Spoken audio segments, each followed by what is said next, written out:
ఆంధ్రప్రదేశ్కు ప్రకృతి ప్రసాదించిన వరం 1053 కిలోమీటర్ల సుదీర్ఘ సముద్ర తీరం, అంతులేని సంపద. సముద్ర ఉత్పత్తుల తయారీ మరియు ఎగుమతులలో ఆంధ్రప్రదేశ్ను జాతీయ, అంతర్జాతీయ స్థాయిలో అగ్రగామిగా నిలబెడుతున్నాయి. సముద్రంలో లభించే అపారమైన మత్స్య సంపద, తీరం వెంబడి ఉన్న విలువైన చేపలు, రొయ్యలు రాష్ట్రానికి ప్రతి ఏటా వేల కోట్ల రూపాయల ఆదాయాన్ని అందిస్తున్నాయి. ఇవి రాష్ట్ర స్థూల ఉత్పత్తికి దోహదపడటంతో పాటు విలువైన విదేశీ మారక ద్రవ్యాన్ని కూడా తెచ్చిపెడుతున్నాయి. కానీ ఆ కడలిని నమ్ముకున్న బిడ్డల కడుపులో మాత్రం నిండటం లేదు.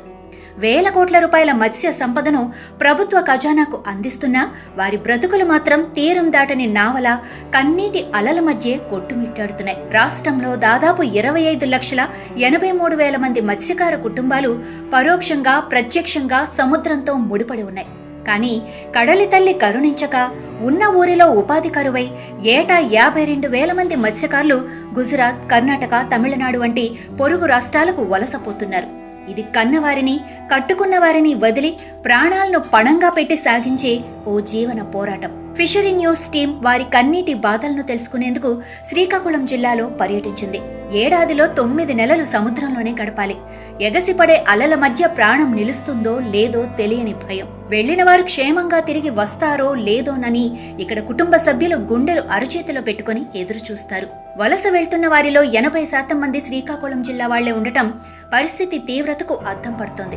ఈ జిల్లా నుండి ఏకంగా 20,000 మంది వలసబాట పడుతున్నారు. మరింత ఆందోళన కలిగించే విషయం ఏంటంటే వీరిలో చదువుకోవాల్సిన వయసులో ఉన్న మైనర్లు ఎక్కువగా ఉంటున్నారు. కుటుంబ భారాన్ని మోయటానికి, పుస్తెలతాడు నిలబెట్టడానికి వాళ్లు పలక బలపం వదిలేసి సముద్రపు అలలతో స్నేహం చేస్తున్నారు. వచ్చిరాని భాషతో తెలియని ప్రాంతంలో వారు పడుతున్న మానసిక క్షోభ వర్ణనాతీతం. ఇంచుమించు 7-8 తరగతి పిల్లలను కూడా వాళ్ళతో పాటు తీసుకుని వెళ్ళిపోతున్నారు. ఆ చిన్న పిల్లలు అక్కడ ప్రధానంగా ఏం చేస్తుంటారు ఆ బోట్లలో? ఆ పిల్లలు వాళ్ళు వేట చేయలేరు కాబట్టి ఆ బోట్లలోన వాళ్ళు వంట చేయడానికి, తరువాత కూరగాయలు కోయటానికి, మంచినీరు గట్ట చక్కబెట్టడానికి, చిన్న చిన్న బోట్లో ఉన్న పనులు చేయడం కోసమే వాళ్ళని బానిస వృత్తి చేస్తున్నారేమో అనే విధంగా తీసుకెళ్లిపోతున్నారు. స్థానిక చేపలు దొరక్క భారీ బోట్లలో అరేబియా సముద్రం వరకు వేటకు వెళ్తున్నారు. ఈ క్రమంలో తెలియక సరిహద్దులు దాటి పాకిస్తాన్ వంటి దేశాల సైన్యానికి చిక్కుకుంటున్నారు. ఇటీవల శ్రీకాకుళం జిల్లాకు చెందిన 22 మత్స్యకారులు పాకిస్తాన్ జైల్లో బందీలుగా చిక్కుకుపోయారు. అక్కడ వారిని ఉగ్రవాదుల్లా చూస్తున్నారని, నరకయాతన అనుభవిస్తున్నారని తోటి మత్స్యకారులు ఆవేదన వ్యక్తం చేస్తున్నారు. ప్రతి ఏటా 150 నుండి 200 మంది వలస వెళ్లి ప్రమాదవశాత్తు చనిపోతే కనీసం వారి మృతదేహాన్ని కూడా సొంత ఊరికి తెచ్చుకోలేని దయనీయ స్థితి.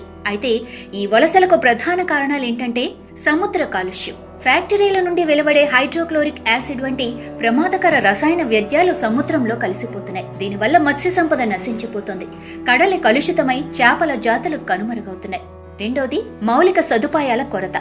మత్స్యకారులు వేటాడిన చేపలను నిల్వ చేసుకోవటానికి, అమ్ముకోవటానికి సరైన సౌకర్యాలు లేవు. ఫిషింగ్ హార్బర్లు, మినీ జెట్టీలు లేకపోవటం అతి పెద్ద లోపం. ఇవి ఉంటే స్థానికంగానే పెద్ద బోట్లతో వేట సాగించి ఇక్కడే ఉపాధి పొందే అవకాశం ఉంటుంది. మెయిన్ ఏంటంటే ఇక్కడ ఆంధ్రప్రదేశ్లో ఎవరైతే మత్స్యకారులు ఉన్నారో వీళ్ళందరూ ప్రాపర్గా వలసలో ప్రధాన కారణం ఏంటంటే ఇక్కడ సోర్సెస్ లేకపోవడమే. ఇక్కడ ఏవైతే ఈ సముద్ర తీరం ఉంది, సముద్ర తీరంలో ప్రతి 50 కిలోమీటర్లు కూడా జీవనోపాధికి ఈ మత్స్యకారులు జీవనోపాధికి ఏంటంటే సోర్సెస్ కల్పించాలి. మత్స్యకారుల తరపున ఫిషరీ న్యూస్ చేస్తున్న ప్రధాన డిమాండ్లు ఏంటంటే, 1. వలసలు ఆపటానికి ప్రతి 50 కిలోమీటర్లకు ఒక మినీ ఫిషింగ్ జెట్టి, అనువైన ప్రాంతాల్లో ఫిషింగ్ హార్బర్లు నిర్మించాలి. ఓ జెట్టి తయారు చేసిన, ఓ మార్కెట్ తయారు చేసిన, సరే అండి మీకు నమస్కారం అండి, మేము మీద ఆదాయం బతిద్దామండి, మేము జ్వరాలు ఎట్టుకెళ్ళిపోదాం, మేము ఆ చేపలు పెట్టుకుని వెళ్ళి మేము జ్వరాలు పడిపోతాం, వచ్చాడు పిల్లలు జ్వరాలు పడిపోతాం, దేశాలన్నీ మగవాళ్ళు వెళ్తారు, వాళ్ళు వచ్చిన వరకు మాకు ఇబ్బందులు అయిపోతున్నాము, ఆదాయం ఎట్లేదు, అతను 10,000 5,000 తెలితే కష్ట సుఖాలు ఎత్తుకుంటామండి. ఇక్కడ మీరు ఎంత వారమైనా సరే జెట్టి తయారు చేయాలి, మార్కెట్ తయారు చేయాలండి.